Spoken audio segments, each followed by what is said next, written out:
مظفر گڑھ کے نواحی علاقہ بہاری کالونی میں زہریلی شراب پینے سے 3 افراد جان کی بازی ہار گئے۔ پولیس نے بدنام زمانہ منشیات فروش عابد کے گھر پر چھاپا مار کر اس کے بیٹے کو گرفتار کر لیا۔ مزید جانتے ہیں ساجد گبول سے۔ جی بالکل، یہ واقعہ بہاری کالونی میں افسوسناک واقعہ پیش آیا ہے۔ زہریلی شراب پینے سے گھر اجڑ گئے، 3 افراد جان کی بازی ہار گئے۔ زہریلی شراب پینے سے صابر موقع پر جان بحق ہو گیا۔ مزید 2 افراد ڈسٹرکٹ ہسپتال مظفر گڑھ میں جان بحق ہو گئے، جہاں پر صابر، پرویز اور کوڑا نامی افراد شراب پی رہے تھے، جن میں زہریلی شراب پینے سے صابر موقع پر جان بحق ہو گیا۔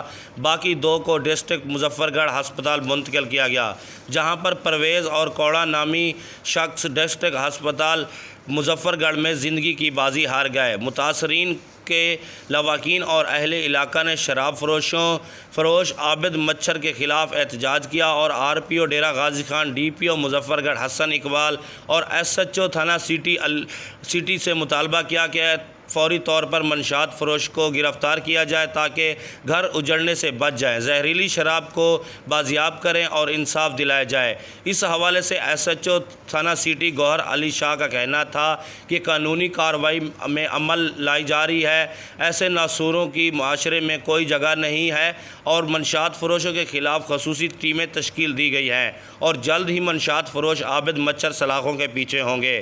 اس ضمن میں جب ترجمان ڈسٹرکٹ پولیس آفیسر مظفر گڑھ وسیم خان گوپانگ سے رابطہ کیا تو انہوں نے بتایا کہ بدنام زمانہ منشیات فروش عابد المعروف کے گھر ریڈ کرنے پر بھاری مقدار میں شراب برآمد کر کے مچھر کے بیٹے کو گرفتار کر کے تھانہ سٹی میں پابند سلاسل کر دیا گیا، جبکہ مچھر اڑنے میں کامیاب۔